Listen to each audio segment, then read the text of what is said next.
Bienvenidos nuevamente a este mini podcast de la Sociedad Dominicana de Urología en el marco del 38º Congreso que estamos celebrando hoy con la participación de invitados internacionales. A mi derecha se encuentra el doctor Jackson Briones, quien viene desde Venezuela, el hermano país de Venezuela, y a nuestra izquierda se encuentra el doctor Hugo Arriaga, quien nos visita desde Guatemala. Conmigo, la conductora oficial del podcast, la doctora Rosa Elisil Domínguez, y quien les habla, Nelson Ramírez Troche. Vamos a compartir un poco las experiencias que hemos vivido hasta ahora. Sí, como una vez más, compartiendo con ustedes esos conocimientos. Este podcast tiene la finalidad no solamente de hablar de lo que estamos haciendo, sino también para que los pacientes, que es a quien lo tenemos dirigido, y a también la comunidad urológica puedan entender algunas cosas, porque ya sabemos que ellos indagan, preguntan, entran a Google, a YouTube, ven técnicas. Entonces, ahora estamos en este momento donde se habla tanto de recetoscopio al láser. ¿Cómo llegamos aquí? Sabemos que usted tiene mucha experiencia. El doctor Hugo, el pasado presidente de AUCA, que trabajamos, hicimos un buen equipo. A última hora, pero... Lo cual aprovecho para felicitarle. Ese evento en El Salvador estuvo 10 de 10. Muchas gracias. Doctor Jackson, vamos a iniciar con el doctor Jackson. Jackson, usted habla mucho de cambio de paradigma y a nosotros nos interesa mucho eso. En realidad la urología, la endoscopía y la urología mínimamente invasiva ha evolucionado bastante, principalmente desde el año 1926 a la fecha, cuando Maximiliano Stern desarrolló el primer recetoscopio, que es el que venimos usando hasta ahora. Pero usted que habla mucho de cambio y de que tenemos que evolucionar, ¿qué fue lo que mató en usted, en su práctica privada, el uso habitual del recetoscopio y lo hizo migrar al láser? Fíjate, bueno, gracias a todos ustedes y felicito a esta comunidad de la República Dominicana. Me han atendido de una forma muy cálida y eso para nosotros como extranjeros, venir a impartir el conocimiento nos es muy satisfactorio. Ese paradigma nosotros lo empezamos a cambiar. Yo era una persona que odiaba toda esta tecnología del láser, si les soy honesto. A mí me decían láser y yo decía, pero ¿por qué? Si yo reseco muy bien y yo opero muy bien con el resectoscopio. Me di la oportunidad de conocer la técnica y cuando tú ves el resultado tan satisfactorio de un paciente que le puedes quitar la sonda al día siguiente, que el paciente se recupere y puede trabajar inclusive a las 72 horas, tú dices, oye, aquí está pasando algo y es donde yo me meto mucho en la técnica quirúrgica. No significa que el resectoscopio o que la parte de resección esté en el pasado o ya no la podamos usar. Simplemente debemos de ir de la vanguardia con la tecnología y tenemos que avanzar. Como todos los autos también avanzan, a autos híbridos también la medicina va avanzando a pasos agigantados y por supuesto la sociedad de ustedes se involucra para que nosotros demos nuestra experiencia. Ese salto que dimos del resectoscopio al láser o a la enucleación prostática se basa en los resultados clínicos mundiales donde ya se habla de que hay una tasa de éxito de que el paciente va a orinar mejor en el tiempo y es un procedimiento definitivo, no es un procedimiento como lo hace la resección transuretral que hay que explicarle al paciente que puede volverle a crecer porque es un túnel que le estás realizando en la parte prostática como para que el paciente orine mejor, pero no está sacando de una forma anatómica todo lo que tenga que ver con el adenoma prostático.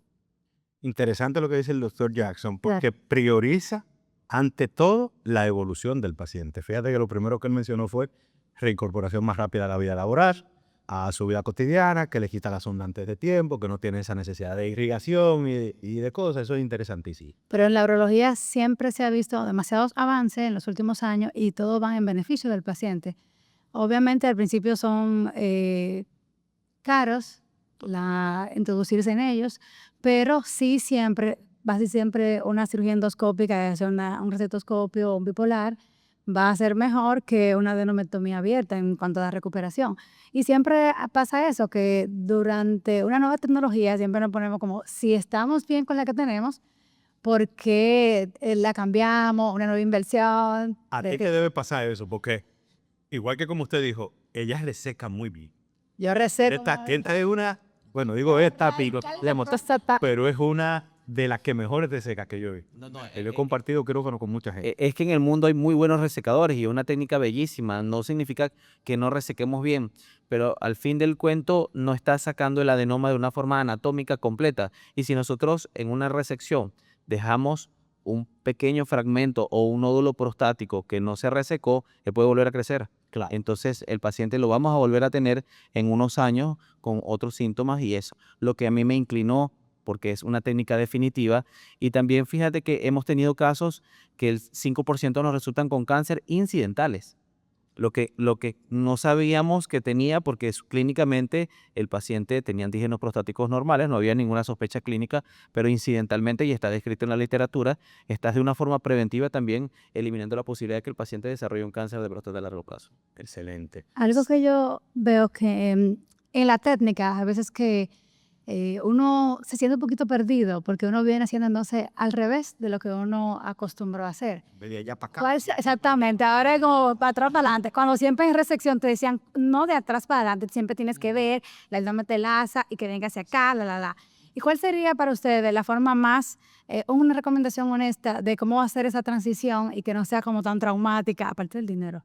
Siempre Y también el hecho de poderse ubicar espacialmente. Yo siento que ahora los jóvenes que tienen más control de monitor y el joystick, Ayudan los dispositivos. sí, porque hay una conexión mano-cerebro y aquí es de hacer un cambio espacial entre la parte interna a la parte ya externa del huevo que vamos a enuclear, que es un proceso de adaptación mental nada más. Y es como la RTU, lo estábamos platicando hace un ratito, que igual al residente cuesta empezar a hacer la RTU.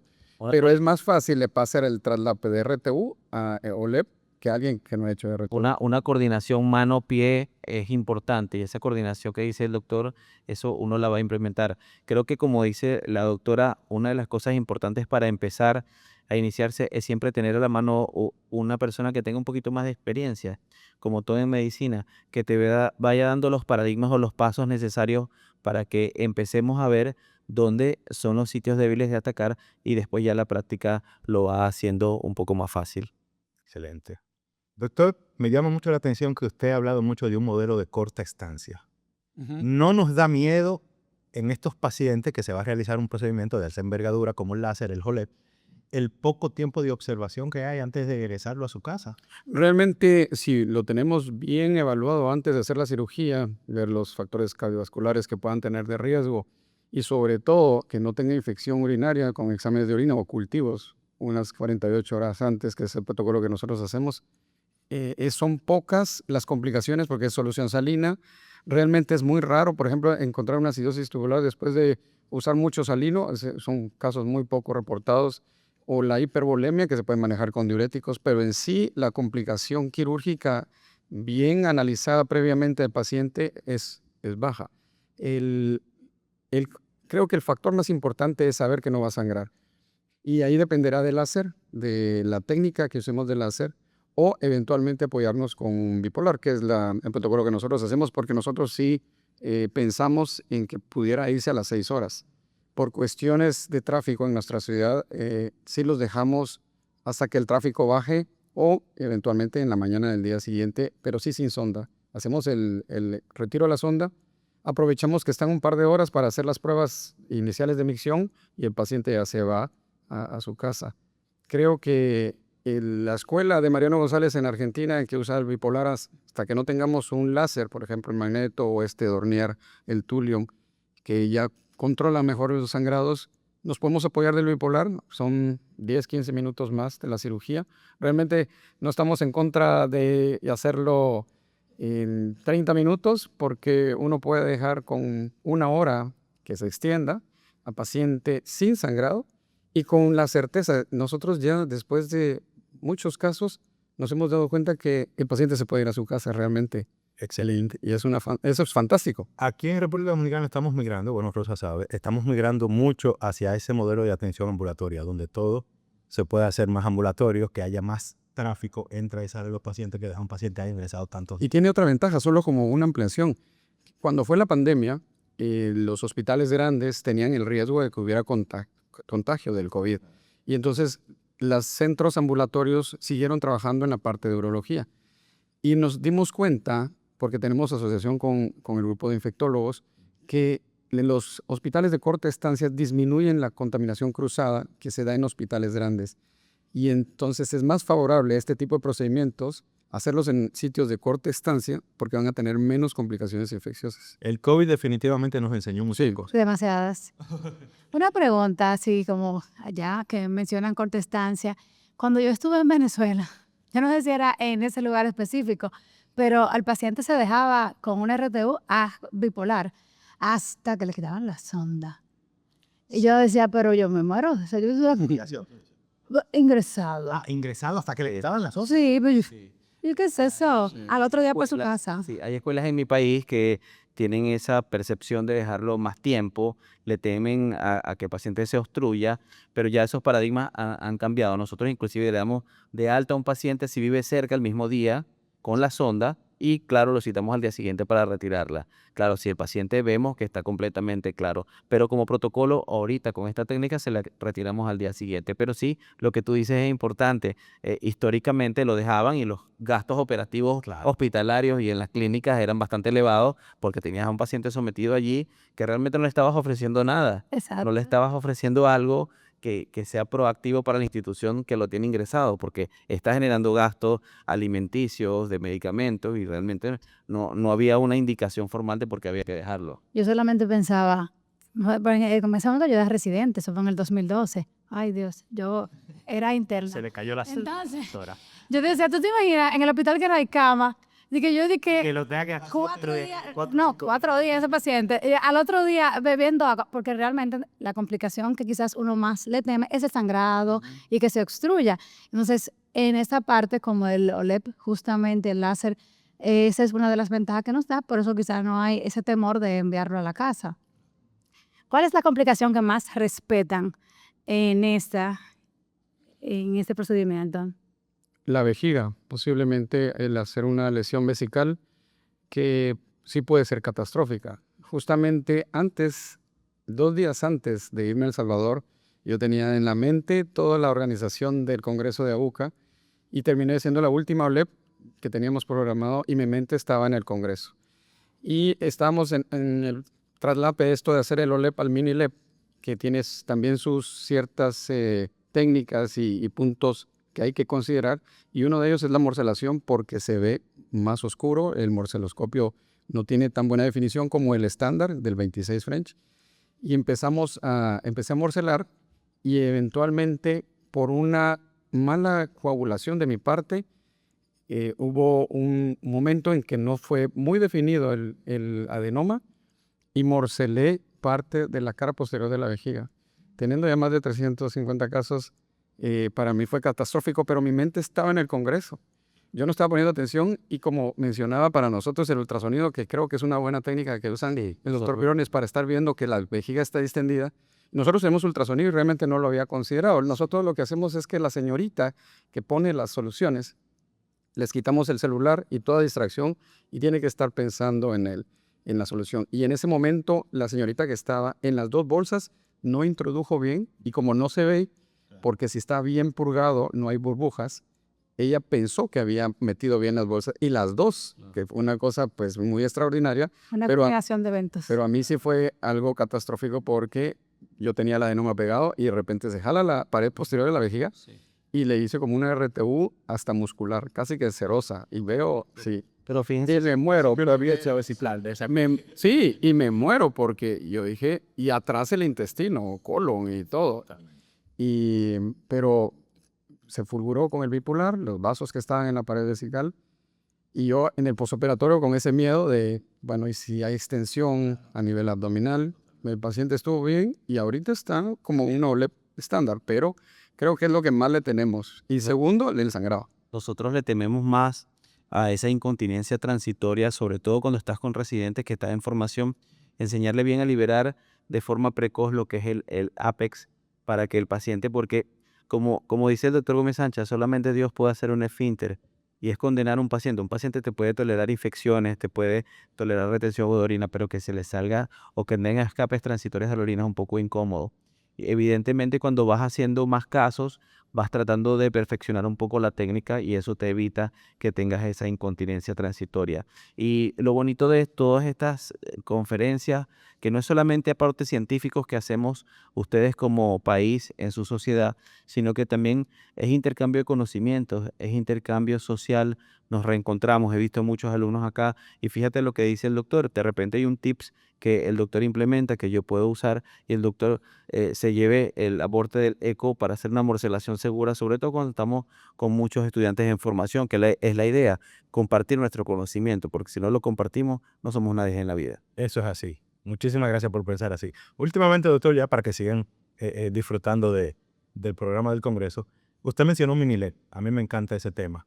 Y el miedo como de todo urologo, de todos nosotros, es esas próstatas grandes, 150 Las mías. de grano, como las que Gil siempre tiene. ¿Se puede hacer Minilet? No, oigan algo, si la sonografía y el tacto dice que grado 1 y que tiene 40, 60, mentira. A Gil le salen 100. Sí, entonces, ¿se puede hacer Minilep en ese tipo de próstata? ¿Y qué criterio quirúrgico utiliza para decidir entre Minilep u otra técnica?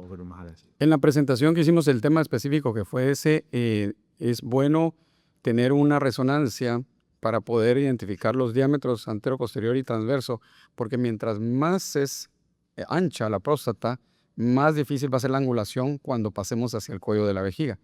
Y básicamente el problema es que no se pueda lograr y que se quiebre la lente. Realmente el miedo de hacer una Minilep es que pierdas tus $4,000, $5,000 de la lente. No queremos eso, no queremos eso. Pero en sí es factible.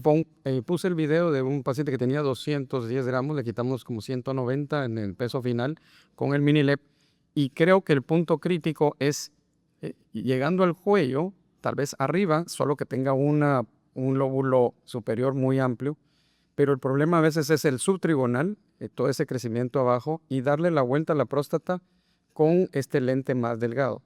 Creo que la técnica de la movilización de los ángulos de la visión y cómo haces la tracción es la clave de todo, porque al final yo les enseño a todos los que nos han ido a rotar al centro, que cuando uno hace la nucleación con una sola mano, sin mucha tensión, es porque uno ya entendió cómo tiene que ir el endoscopio. Realmente, cuando uno pone mucha presión y está haciendo mucho torque, es cuando inclusive aumenta la incontinencia transitoria, porque el esfínter se rasga.